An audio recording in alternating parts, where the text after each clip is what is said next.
Il t'a épargné dans les accidents mortels. Comment ne pas célébrer ce Dieu-là? Comment ne pas le célébrer? Réalise ses bontés dans ta vie. Réalise ses bontés dans ta vie. Réalise les bontés de l'Éternel dans ta vie. Réalise les bontés de l'Éternel dans ta vie. Ces bontés-là. Puis nous réalisons que l'amour parfait de notre vie.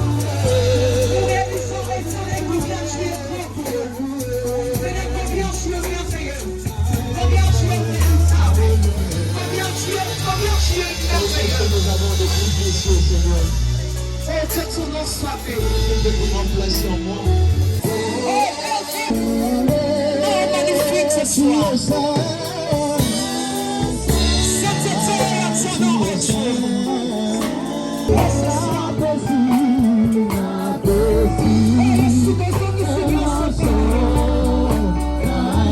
Tes enfants, Tu es Dieu pour une maman nous qui est pouvons venue te cacher chercher cette ce joie, soir. cette grande joie, une joie immense. Tu es Dieu pour un papa qui est venu te chercher ce soir. D'être le produit. Lorsque les hommes nous ont méprisés, Seigneur, nous te lorsque les disons. hommes nous ont abandonnés, Alléluia. mais comme un jour pour nous, je sais que mon rédempteur est Nous vivant. sur ce chemin de ma Nous marche. acclamons très fort le Seigneur, notre Je Dieu. suis le Père, tu me conduis.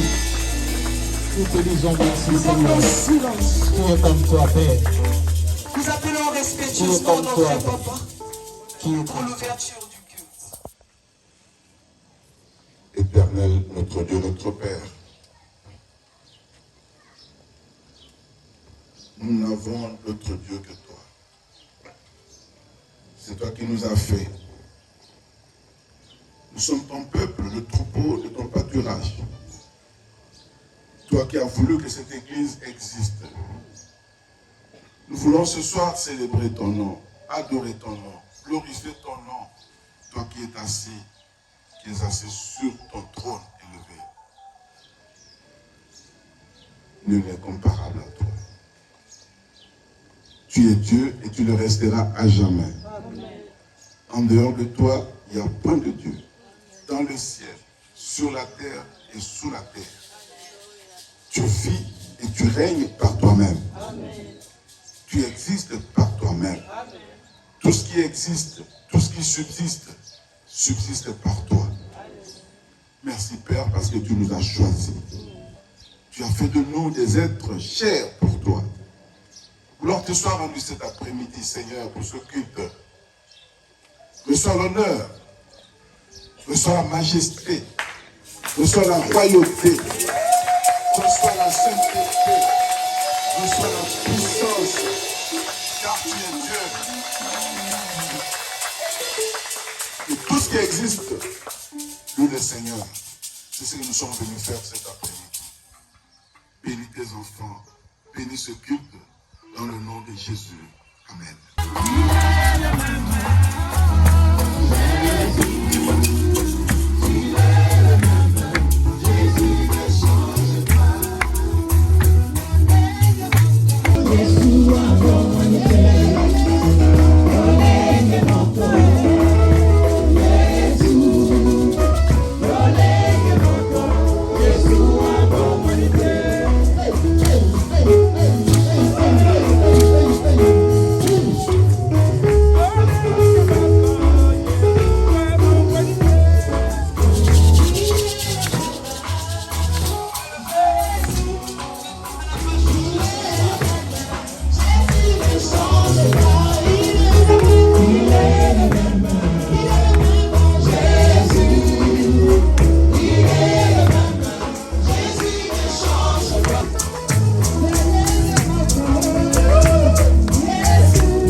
Dans cette même atmosphère, nous voulons adorer le Dieu Tout-Puissant. Nous voulons adorer le Dieu incréé.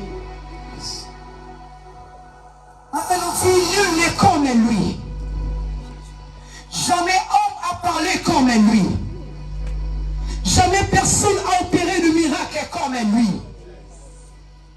C'est lui le fondement de l'église. C'est lui qui est la pierre qu'on rejetait par ceux qui bâtissaient. Mais elle était devenue l'angle principal. La Bible dit, au niveau de lui, tout se nous fléchira. À l'exception de quoi que ce soit. Tout chez nous fléchira. Que tu sois roi, que tu fasses quoi devant ces dieux-là, tout chez nous fléchira. Moi j'aime ce que la révélation de Jean nous dit. Qu'on était dit d'ouvrir le livre de vie. Même Abraham qui était notre patriarche. Il n'en était pas digne. Mais Moïse est l'homme qui a vu Dieu. Il n'en était pas digne. Mais voici l'agneau de Dieu. Alléluia. Mais voici l'agneau de Dieu ce soir. C'est lui qui était digne d'ouvrir le livre de vie. C'est lui qui était digne d'ouvrir le livre de vie. Et de rompre le sac des sons. Il a les clés de David. C'est lui qui ouvre, personne ne peut fermer.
que l'Esprit de Dieu qui est en toi te pousse d'adorer Dieu comme il faut.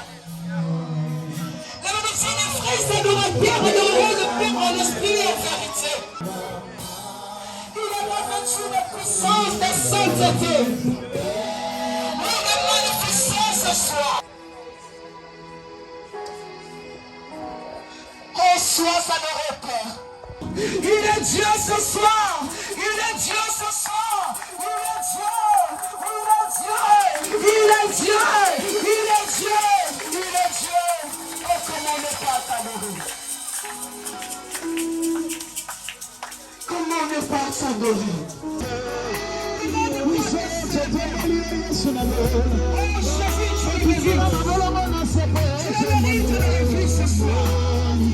Il n'y a qu'un seul Dieu parmi tes lèvres. Il y a manifestation parmi tes lèvres. Le nom de Jésus est adorable. Tous adorons le nom de Jésus. Le nom de Jésus est adorable. Jésus, tu es adoré. Ton Père est adoré ce soir. Ton Père est adoré ce soir.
commencé avec nous, c'est critique. Tu es là avec nous. Nous osons croire que tu seras toujours là. Parce que tu es le commencement et la fin. Nous voulons écouter ta parole. Dispose nos cœurs à t'écouter au travers de l'instrument que tu t'es choisi toi-même ce soir. Bénis-les, qu'ils soient remplis de ta puissance, de ton esprit.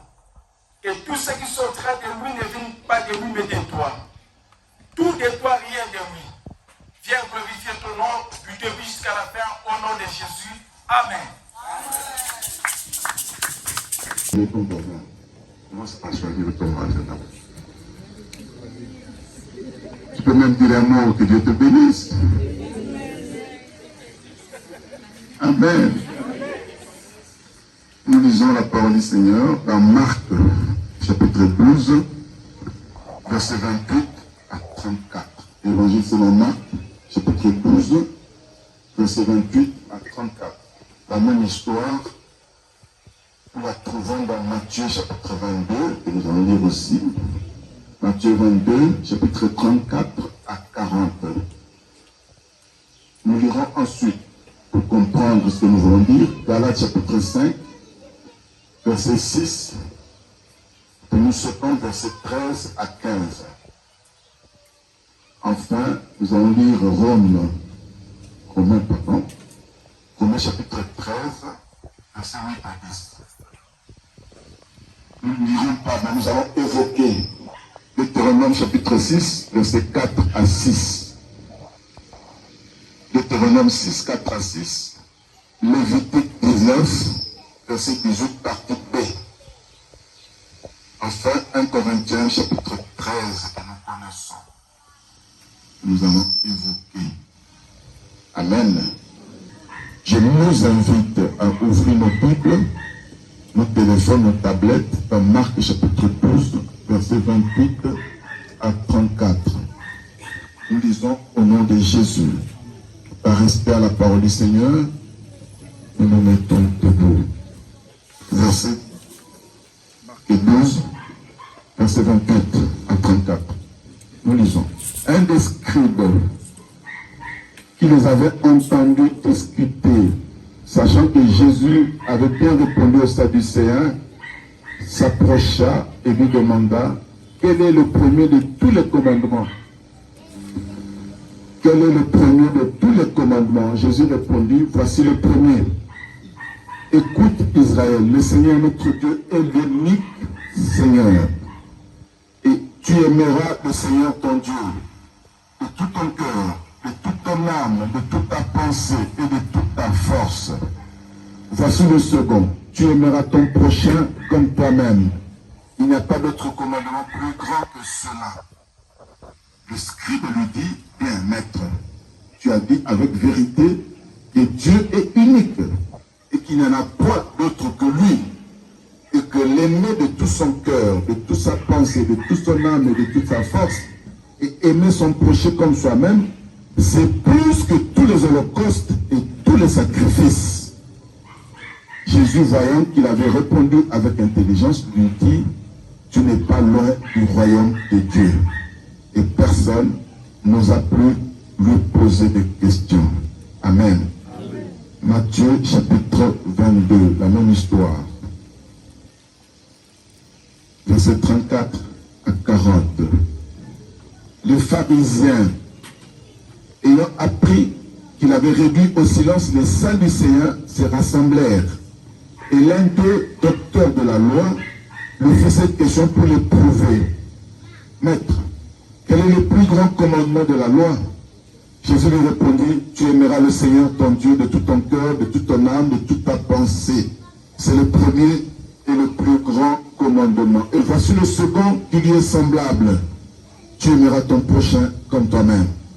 De ces deux commandements dépendent la loi et les prophètes. Amen. Galates chapitre 5. Épître de Paul aux Galates. Chapitre 5, verset 6. La Bible dit: car en Jésus, ni la circoncision, ni l'incirconcision n'a de valeur, mais mais la foi qui est agissante par la charité, par l'amour. Mais la foi qui est agissante par l'amour est plus importante que les sacrifices, les circoncisions et autres. Nous sautons, verset 13. Frères, vous avez été appelés à la liberté. Seulement, ne faites pas de cette liberté un prétexte de vivre selon la chair. Mais rendez-vous par la charité, par l'amour, serviteurs les uns des autres.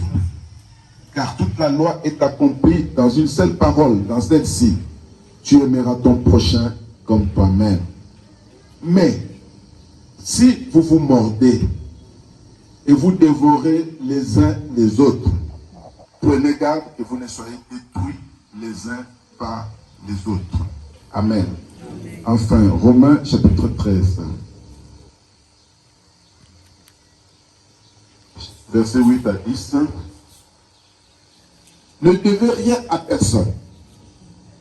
Ne devez rien à personne, si ce n'est de vous aimer les uns les autres. Car celui qui aime les autres a accompli la loi. En effet, les commandements, tu ne commettras point d'adultère, tu ne tueras point, tu ne déroberas point, tu ne convoiteras point, et ce qu'il peut encore y avoir, se résume dans cette parole, tu aimeras ton prochain comme toi-même.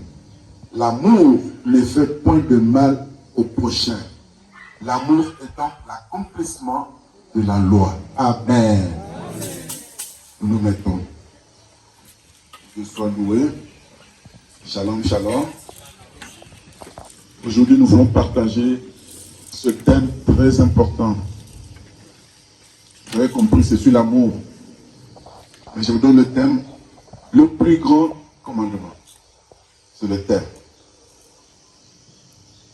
Le plus grand commandement.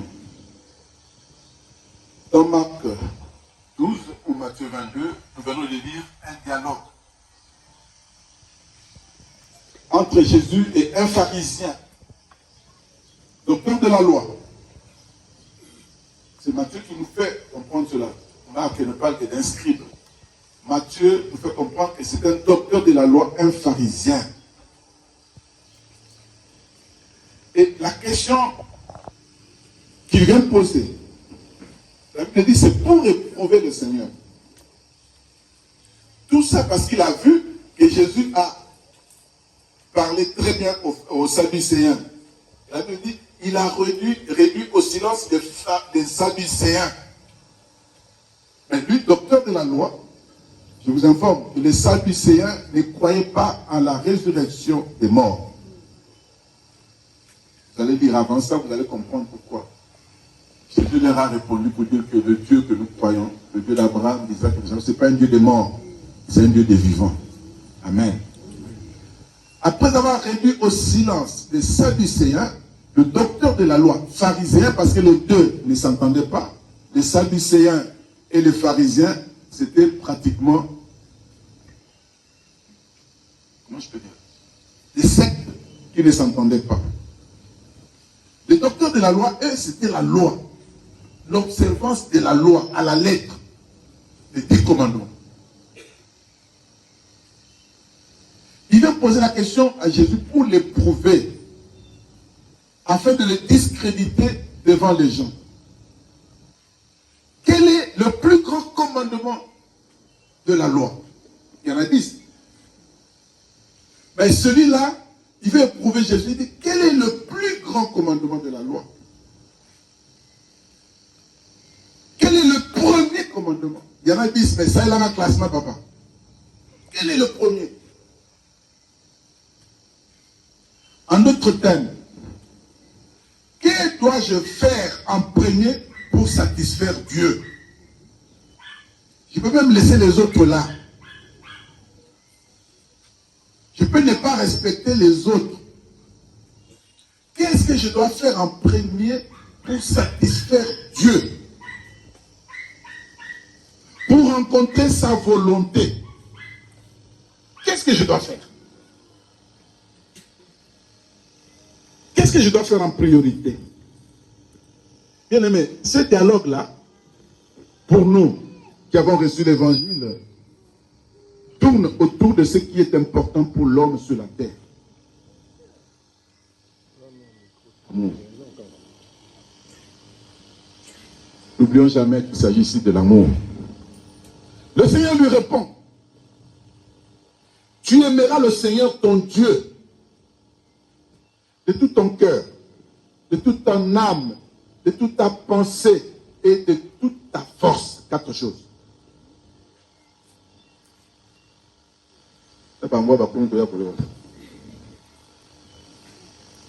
Tu aimeras le Seigneur ton Dieu de tout ton cœur, de toute ton âme, de toute ta pensée et de toute ta force.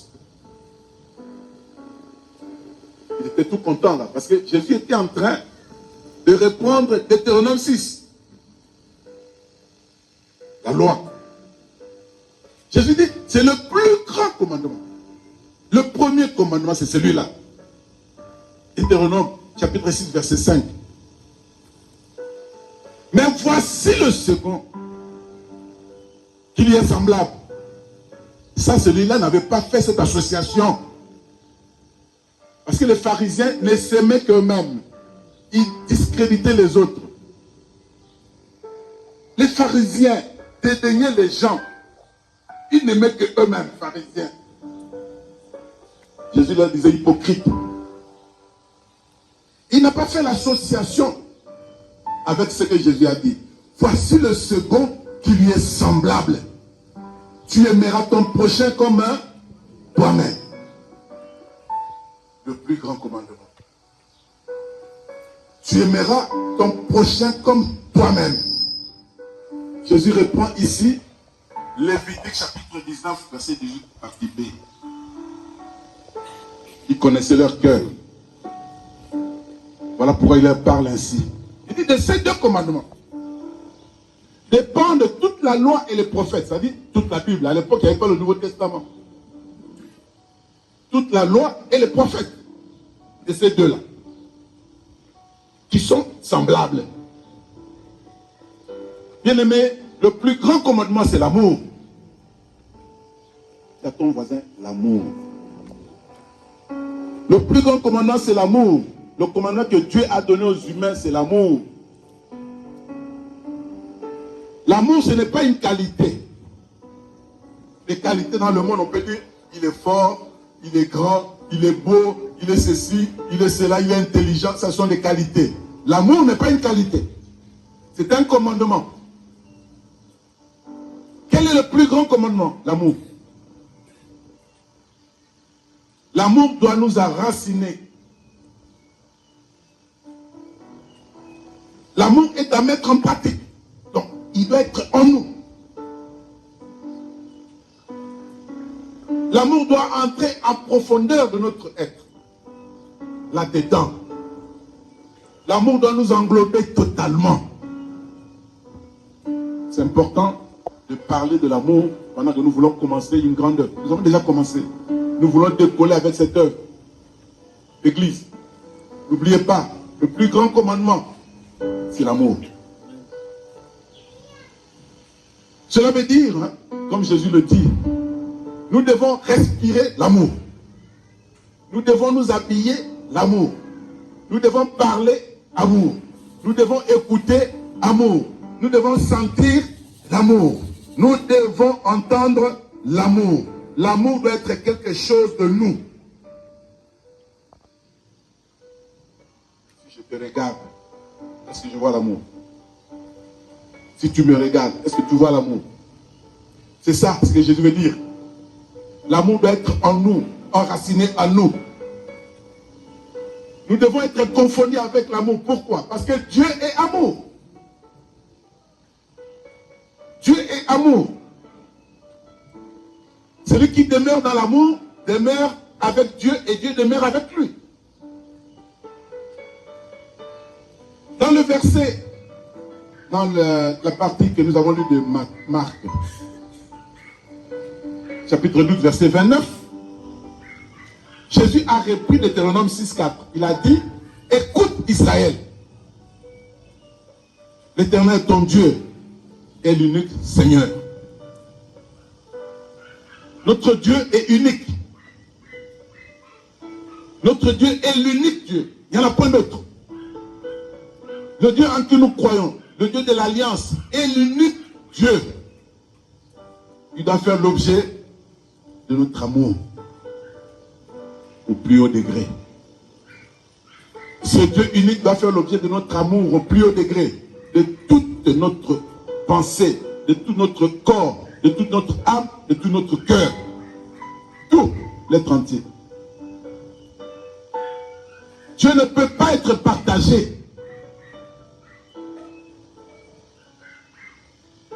Tu aimeras le Seigneur ton Dieu de tout ton cœur, de tout ton cœur, de toute ton âme, de toute ta pensée, de toute ta force. Tu ne peux pas partager Dieu, vivre autrement. C'est ça ce que Dieu veut de nous, lorsque nous parlons de l'amour. Aimer Dieu de tout ton cœur, de tout ton cœur, de tout son cœur, pardon, englobe tout ce qui concerne l'intérieur de l'homme. La vie intérieure, l'homme intérieur, c'est ça. L'homme intérieur, ça englobe les sentiments, la vie affective. Ça englobe le domaine des émotions. Ça englobe le domaine de la conscience. Tout ce qui est intérieur là, qui n'est pas visible, c'est le cœur. Et lorsque nous savons, la Bible dit, le cœur de l'homme est partagé. Le cœur de l'homme est voué au péché. Et quand Dieu parle ainsi, il voudrait que l'homme regarde tout entier à Dieu. De tout ton cœur. Les émotions, les sentiments, tout doit être tourné vers Dieu. Lorsqu'on te regarde, est-ce que tu n'as pas des sentiments partagés entre Dieu et... Aimer Dieu de toute son âme signifie tout ce qui concerne le domaine de la personnalité humaine.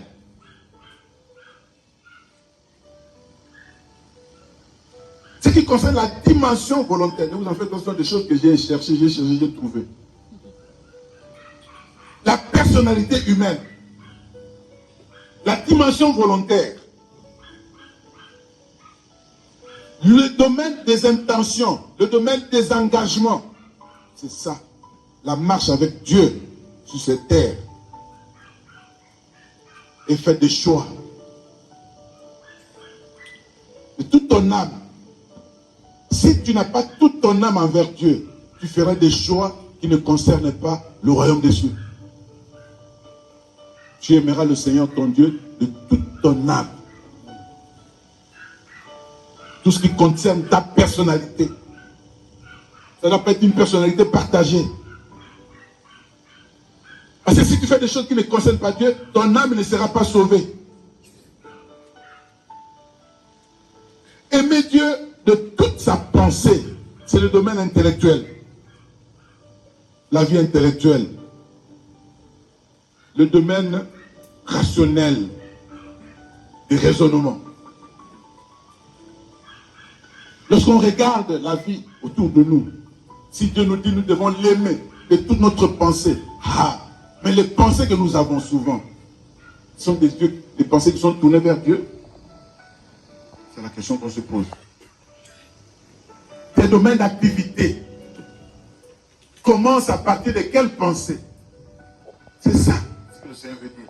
Tu aimeras le Seigneur ton Dieu de toute ta pensée. Il a dit dans sa parole, Ésaïe 55, vos pensées ne sont pas mes pensées. Parce qu'il sait que les hommes, même à l'église, ont des pensées perverses. C'est que les hommes sont là en train de louer, d'adorer, de chanter. Mon désir est perverse. Mais tu aimeras le Seigneur ton Dieu de toute ta pensée. Qu'il n'y ait pas de pensées impures au milieu de nous pour être adorateurs. On peut dire Amen. Aimer Dieu de toute sa force. Ça, c'est le domaine des capacités, des ressources de l'homme. Les ressources physiques, de toute ta force. Ça ne s'arrête pas là. Même les ressources financières, les ressources matérielles, les ressources qui sont dues à cause de ce que tu as fait. C'est ça, de toute ta force. Beaucoup sont à l'église, mais n'honorent pas Dieu avec leur savoir. Tu aimeras le Seigneur ton Dieu de toute ta force. Physiquement et aussi avec tes avoirs. C'est ça.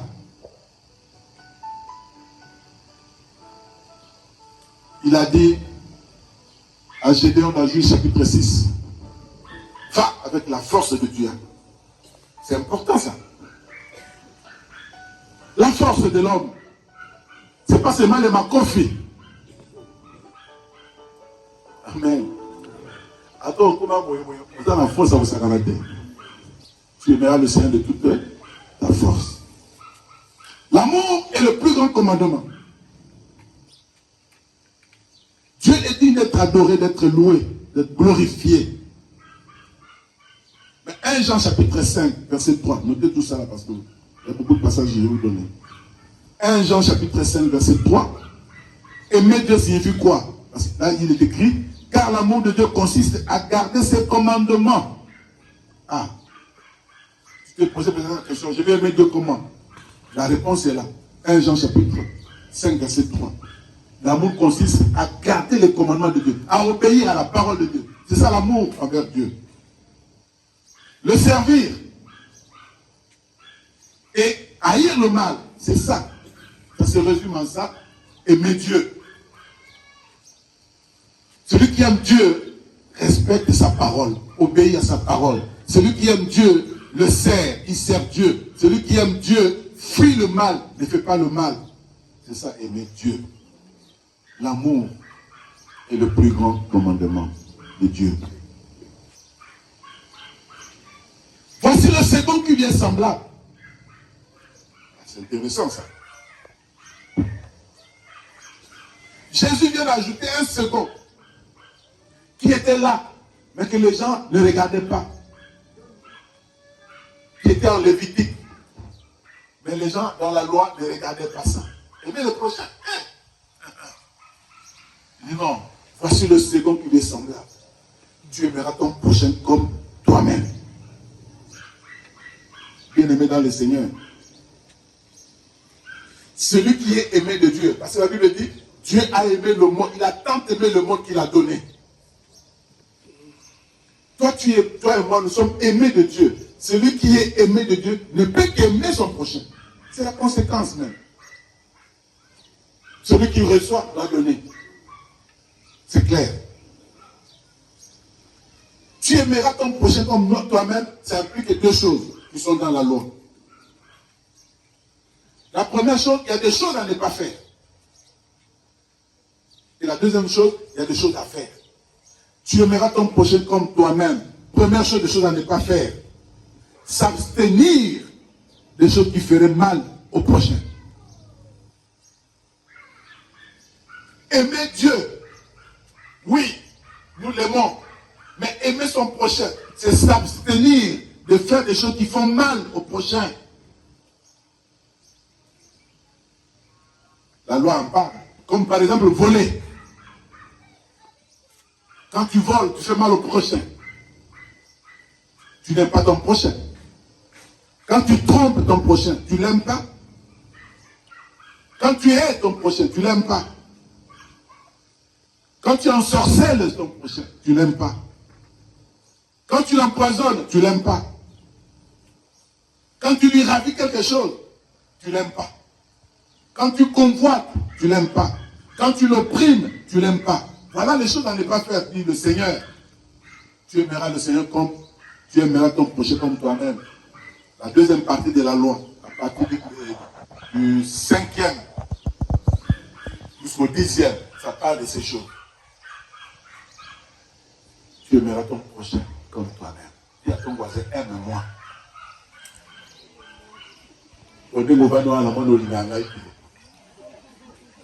Amen. Acclamons le Seigneur. Vous avez l'église de Madingangaï, pardon, papa. Madingangaï. Amen. Tu aimeras ton prochain comme toi-même. Il y a des choses à ne pas faire. Romains chapitre 13, verset 8 et 10, que nous avons lu. La Bible dit, ne soyez en dette de personne. Ne devez rien à personne. Dieu nous empêche d'avoir les dettes, mais il autorise une seule dette. La seule dette que nous avons, c'est nous aimer les uns les autres. Voilà, nous avons chaque matin, on a l'amour de la tombe, on a l'amour de la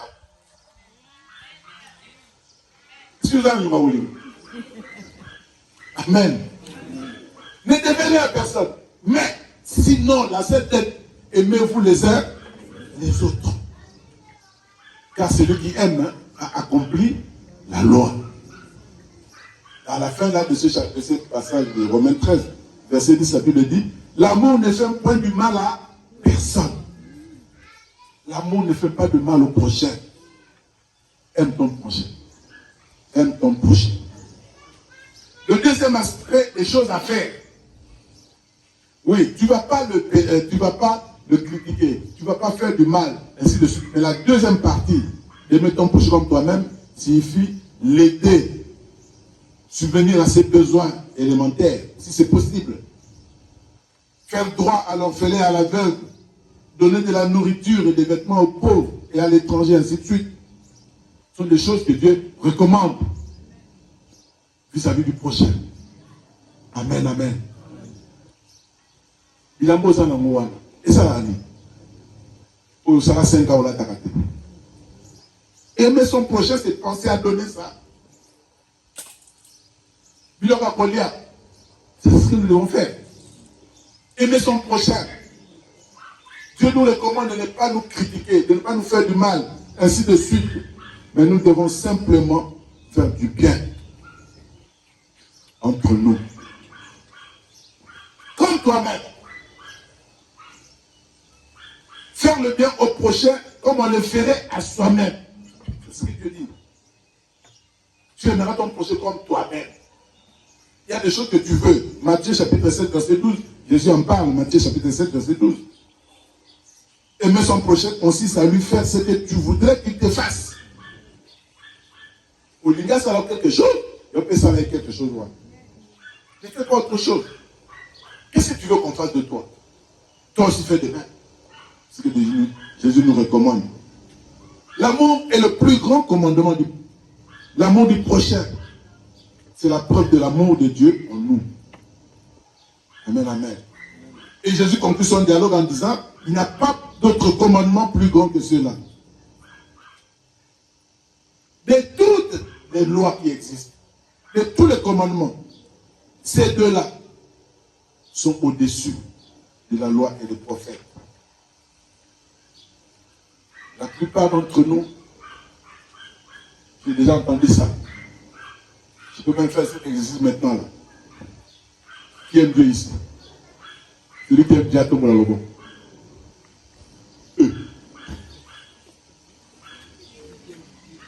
Celui qui aime Dieu, tombe dans le bon.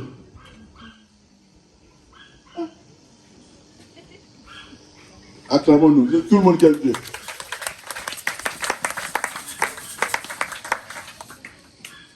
Tout le monde aime Dieu. Ok? C'est clair, n'est-ce pas? Hein? Le plus difficile maintenant, c'est aimer son prochain. Parce que c'est la même chose. Aimer Dieu, aimer son prochain, c'est égal. Voici le commandement premier. Comme tu aimes Dieu, tu as soulevé la main. Soulève maintenant la main que j'aime le prochain. Acclamons le Seigneur.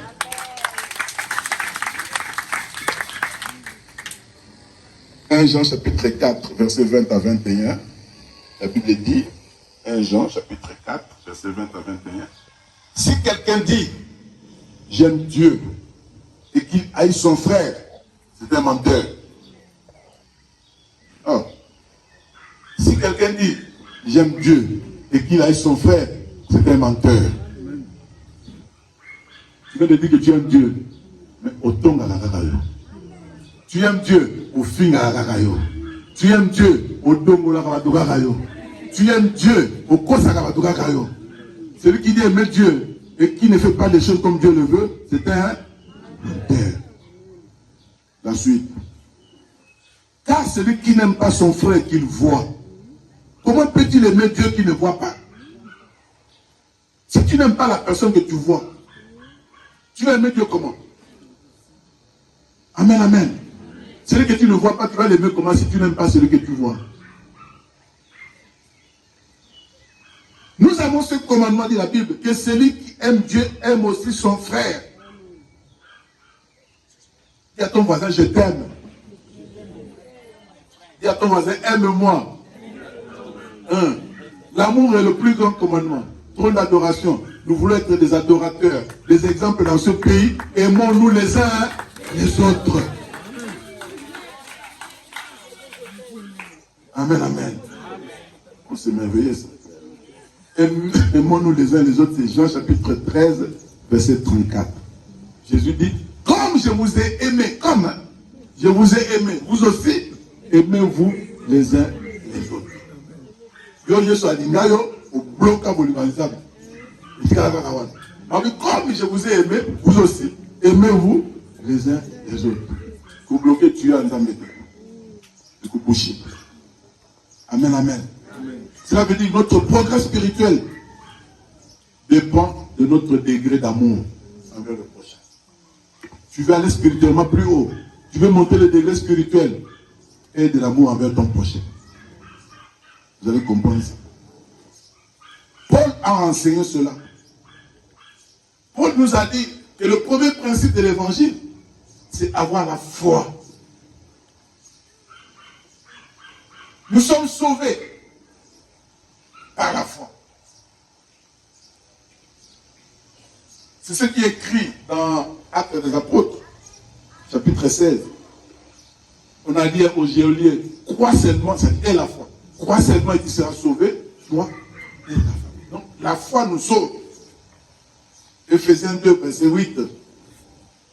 C'est par la foi que nous sommes sauvés au moyen de la foi. Par la grâce que nous sommes sauvés au moyen de la foi.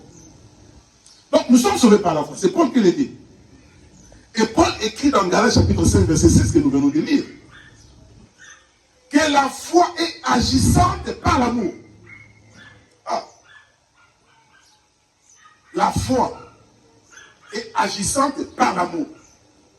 Nous sommes sauvés par la foi, mais pour que cette foi soit en train de travailler, et pour que cette foi agisse, il faut manifester de l'amour. Celui qui n'a pas d'amour n'aura pas de progrès spirituel. Celui qui n'a pas d'amour n'a pas de foi.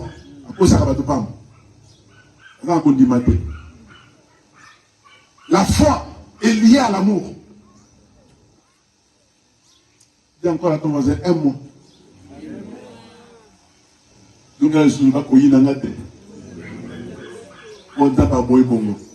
Aimons-nous les uns les autres. Galates chapitre 5, la Bible nous montre ici que l'amour est le moteur de la foi. Tu veux monter des degrés dans la foi. Dans ta vie spirituelle, il faut manifester également beaucoup d'amour. Celui qui a la foi aime. Celui qui a la foi aime. Le contraire est aussi vrai. Celui qui n'a pas la foi n'aime pas. Amen, amen. 1 Jean chapitre 2, verset 10. Celui qui aime son prochain ou son frère demeure dans la lumière et aucune occasion de chute n'est en lui. Amen, amen. Galates chapitre 5, verset 13 et 15 que nous avons lu. La Bible dit, l'amour nous rend meilleurs. C'est ça la foi qui monte dans notre vie spirituelle. Lorsque nous montons de foi, avec la foi, lorsque nous montons dans l'amour, nous pourrons être serviteurs les uns des autres. Je pense que c'est ce que tu vas dire bien. Sois mon serviteur. Dis ça voisin. Acclamons le Seigneur. Lorsque nous montons dans l'amour, nous montons dans la foi, C'est à ce moment que nous pouvons être serviteurs les uns. Hein? On a dit, ça y est, là, il a passé. On a dit, un service, ça y est, là, c'est ça dans ce sens. Il y a beaucoup de moutés. Serviteur dans ce sens, il y a beaucoup de moutés. Parce que nous sommes libres. Nous ne prenons pas cette liberté pour marcher dans la chair. C'est ce que nous avons lu. Amen, amen.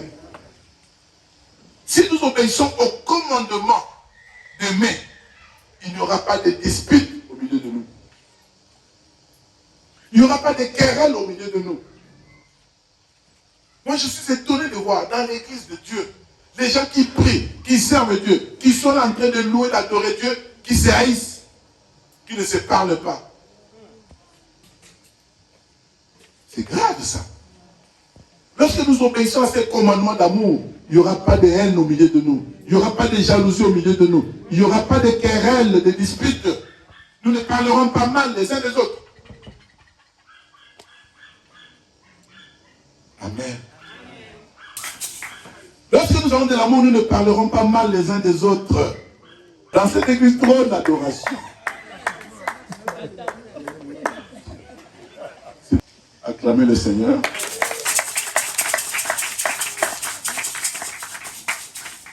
Lorsque nous avons beaucoup d'amour, nous obéissons à ces commandements de l'amour, nous ne parlerons pas mal les uns des autres, mais nous traiterons chacun avec justice.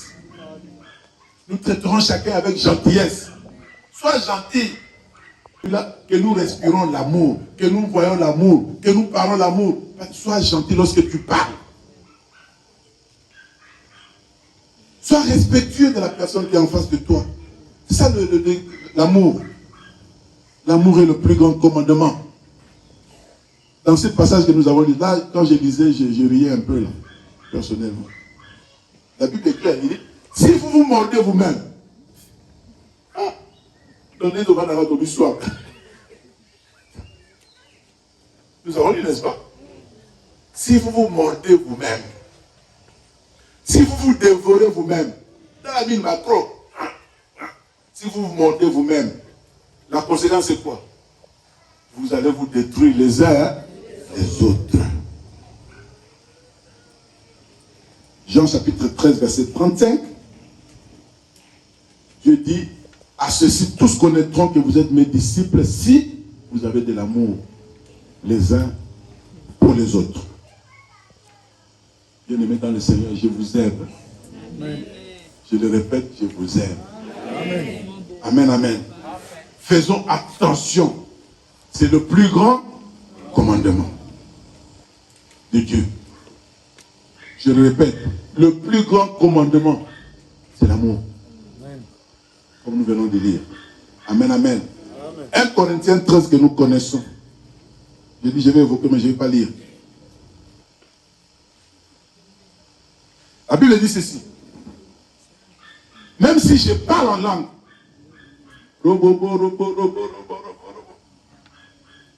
même si je parle en langue, même si je prophétise, même si j'ai un don quelconque, don de libéralité, don de ceci, parole de connaissance, ainsi de suite, même si j'ai la foi jusqu'à transporter les montagnes, si je n'ai pas l'amour, je ne suis rien. C'est intéressant ça.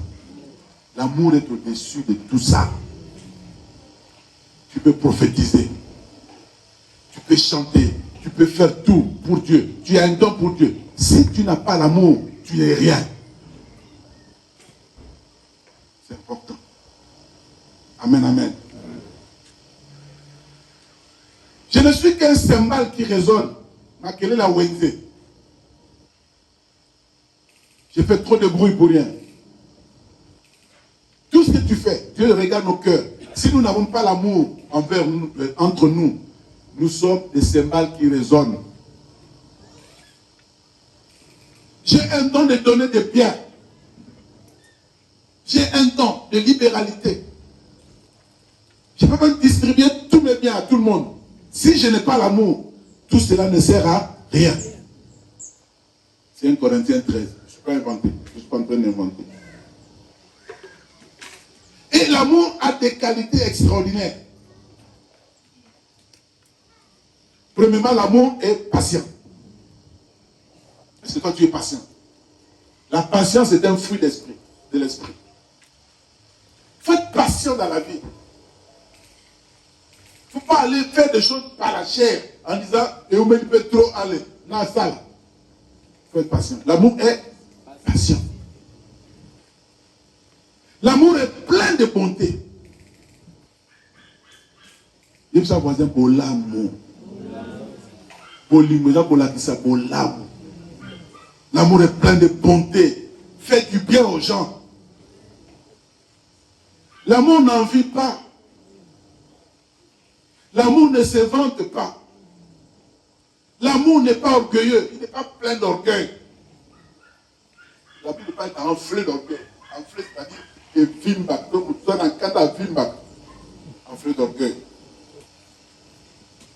L'amour ne fait rien de malhonnête. Malhonnête, je l'ai dit en vous aimant.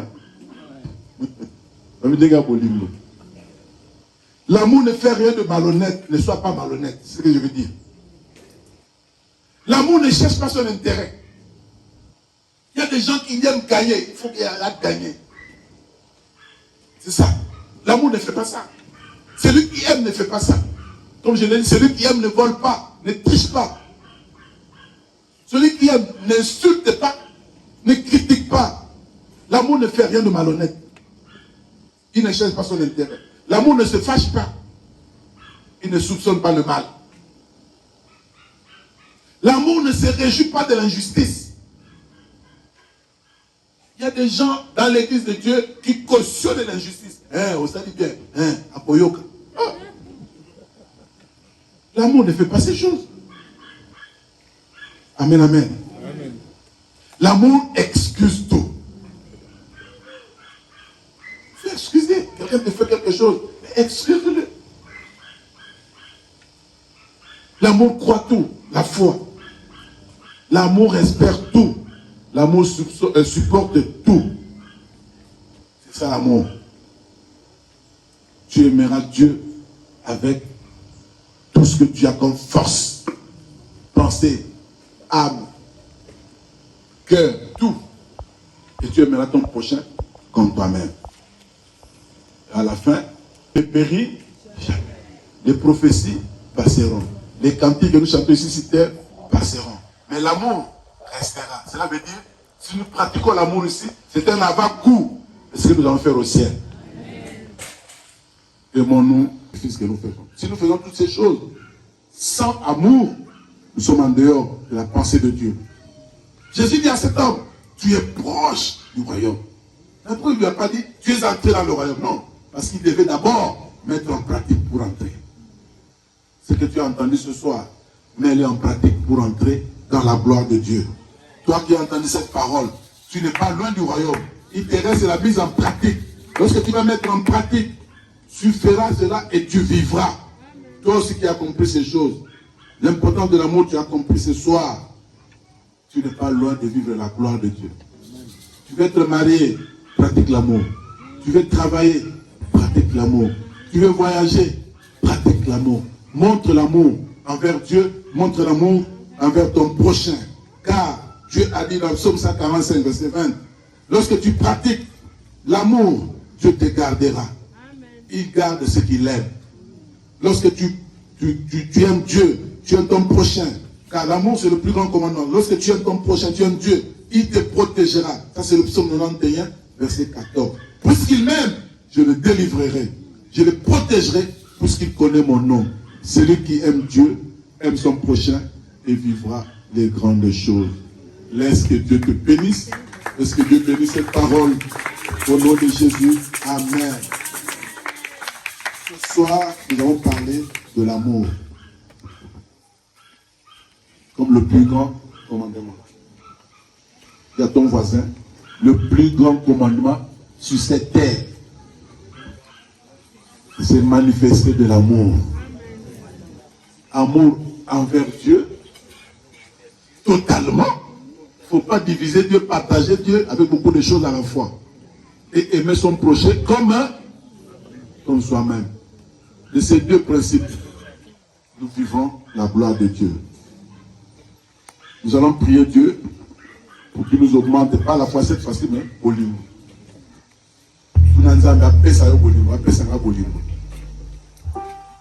Lorsque nous avons l'amour, nous ne parlerons pas mal des autres. Lorsque nous avons l'amour, nous nous entraînerons. Lorsque nous avons l'amour, nous ne critiquerons pas.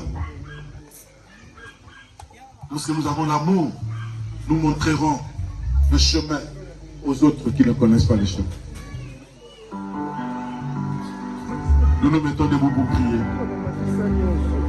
Sangayo, Sangayo, Sangayo, Yahweh, Sangayo, Gamokona, Kwatifa, Yahweh, Sangayo, Gamokona, Kwatifa, Yahweh, Sangayo, Sembola, Loboko, Sembola, Loboko.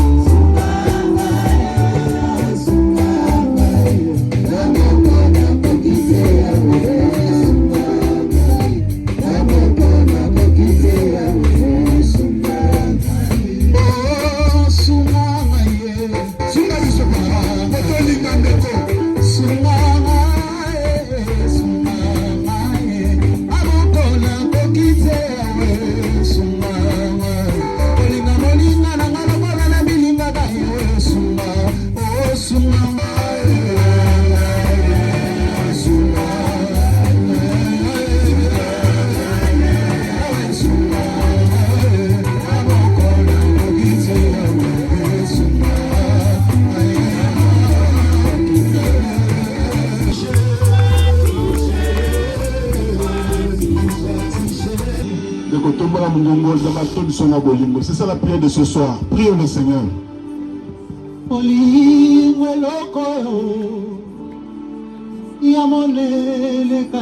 Pourquoi la mort est